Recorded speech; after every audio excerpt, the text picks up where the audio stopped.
Hello everyone, welcome back to AS NEET. तो आज इस वीडियो में हम लोग डिस्कस करेंगे नीट 2025 के नीट एग्जाम के अलावा जो फॉर्म आप फिल करते हो वो कहाँ के लिए फिल करने हैं और कहाँ के नोटिफिकेशन आए हुए हैं उसके बारे में डिस्कस करेंगे। ऑब्वियसली हो सकता है कि आप में से बहुत सारे स्टूडेंट्स और पेरेंट्स यही जानते होंगे कि नीट की एग्जाम जब होती है उसके बाद में आपको रजिस्ट्रेशन करना पड़ता है या फिर अप्लाई करना पड़ता है एमसीसी काउंसलिंग के लिए, यानी कि जिसको ऑल इंडिया कोटे की काउंसलिंग बोलते हैं, जहां से आपको कॉलेजेस मिलती है।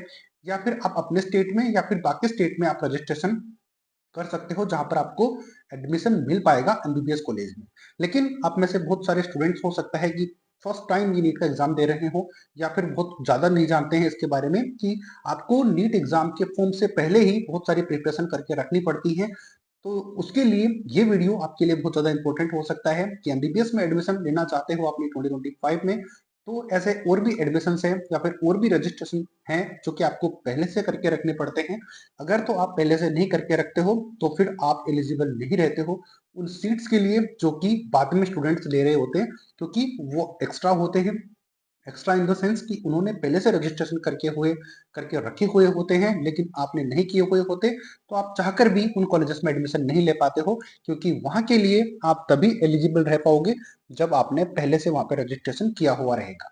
अब ऐसी कौन सी जगह है जहां पर पहले से रजिस्ट्रेशन करके रखना पड़ता है?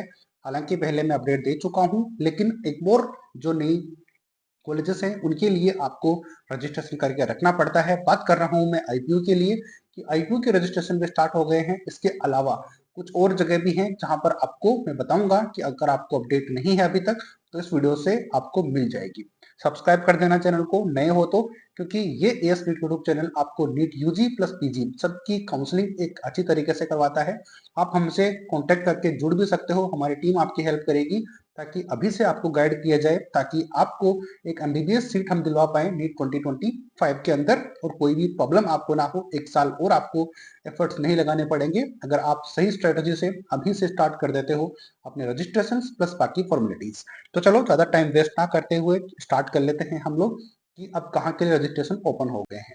तो बात कर रहे हैं हम आईपीयू की, जीजीआईपीएस यानी कि गुरु गोविंद सिंह इंद्रप्रस्थ यूनिवर्सिटी, जो कि आईपीयू के अंडर में कॉलेजेस आती हैं, उनके लिए आपको रजिस्ट्रेशन जो है स्टार्ट हो चुके हैं। अब उसके लिए रजिस्ट्रेशन कैसे करने हैं? जैसे ही आप जीजीआईपीएस की जीजीआईपीओ की ऑफिशियल वेबसाइट ओपन करोगे तो वहां पर आपको दिखेगा ऑनलाइन एप्लीकेशन।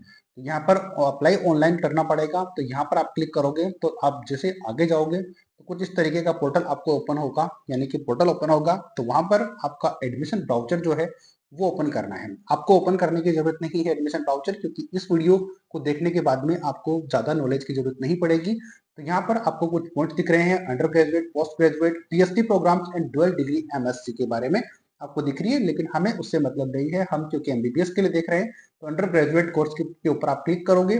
लेकिन ये क्लिक मैंने आपके लिए ऑलरेडी किया हुआ है, लेकिन अगर आप चाहते हो तो आपको यहाँ पर link for online application apply online के ऊपर क्लिक करके आप ऑनलाइन अप्लाई कर सकते हो। लेकिन यह ध्यान रखना किस स्टूडेंट के लिए है वो मैं आपके लिए आपको बताऊंगा कि एलिजिबल इसके लिए कौन है।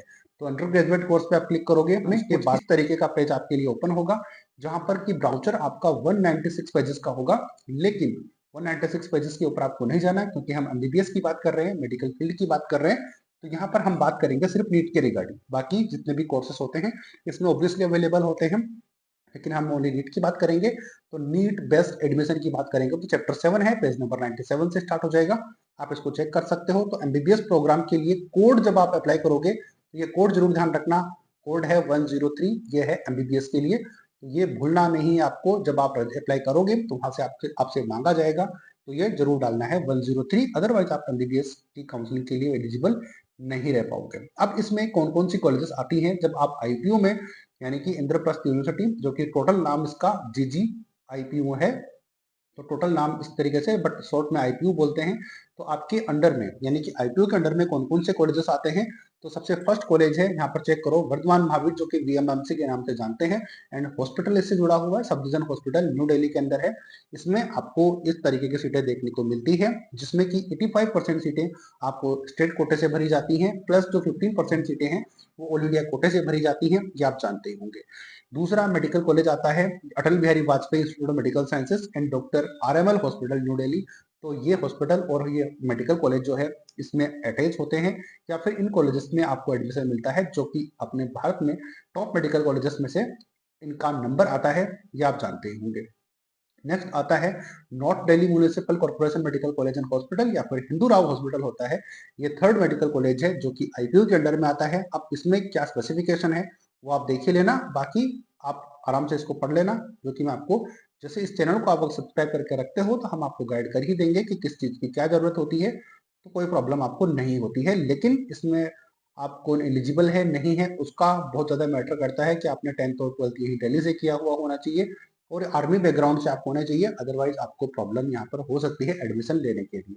Army college of medical sciences SEMS, तो एसईएमएस भी इसके अंडर में आता है। तो आर्मी कॉलेज के अंदर आपको जानते हो the applicants must fill into one of following categories, ध्यान रखना, children of serving army personnel within the 10 years. तो यहाँ पर ध्यान रखना कि आर्मी कॉलेज में एडमिशन लेने के लिए, जो कि मैंने अभी आपको बताया कि आप आर्मी बैकग्राउंड से होने चाहिए, अडॉप्टेड, यानी कि जितनी भी एलिजिबिलिटी क्राइटेरिया है वो आपका यहाँ पर होना चाहिए। एलिजिबिलिटी के लिए मैं आपको स्पेसिफिक वीडियो बनाकर अपडेट करूंगा, लेकिन यहाँ पर आप खुद इसको चेक कर सकते हो। अगर आप इस कैटेगरी में आते हो तो आप जरूर इसको अप्लाई कर सकते हो। अगर आप नहीं भी आते हो इस कैटेगरी में तो एक बार आप अप्लाई करके देख सकते हो। अगर आप जितनी भी स्टेप्स वो मांगते हैं आपसे, तो अगर आप फुलफिल करते हो तो आप ऑटोमेटिकली एलिजिबल हो जाओगे। अदरवाइज आप नहीं कर पाते हो तो कोई बात नहीं है, आप उसको लीव कर सकते हो।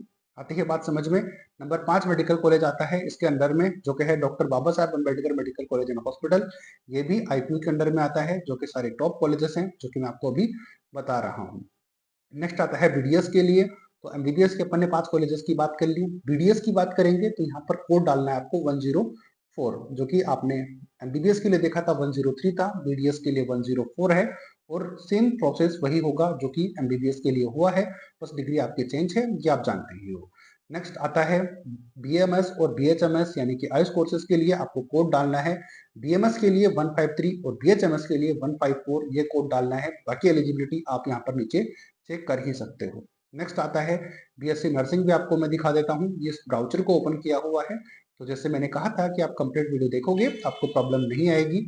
अब बीएससी नर्सिंग के लिए देखेंगे, ऑनर्स नर्सिंग के लिए तो 115 आपको कोड डालना है रजिस्ट्रेशन करने के लिए।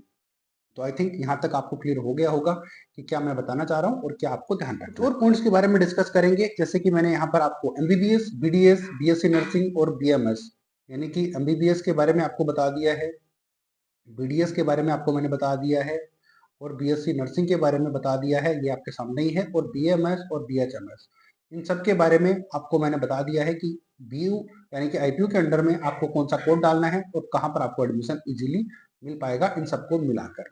आई थिंक यहाँ तक आपको क्लियर हो गया होगा, लेकिन ध्यान ध्यान रखना कि यह रजिस्ट्रेशन आपको नीट एग्जाम से पहले कंडक्ट करना होगा, अदरवाइज आपको यहाँ पर इन सीट्स के लिए आप एलिजिबल नहीं रह पाओगे। ऐसा मेरा, यानी कि ऐसा मेरा बताने का मतलब है आपको, क्योंकि हर साल ऐसा होता है, इस साल भी हुआ है, तो आप जरूर ध्यान रखें।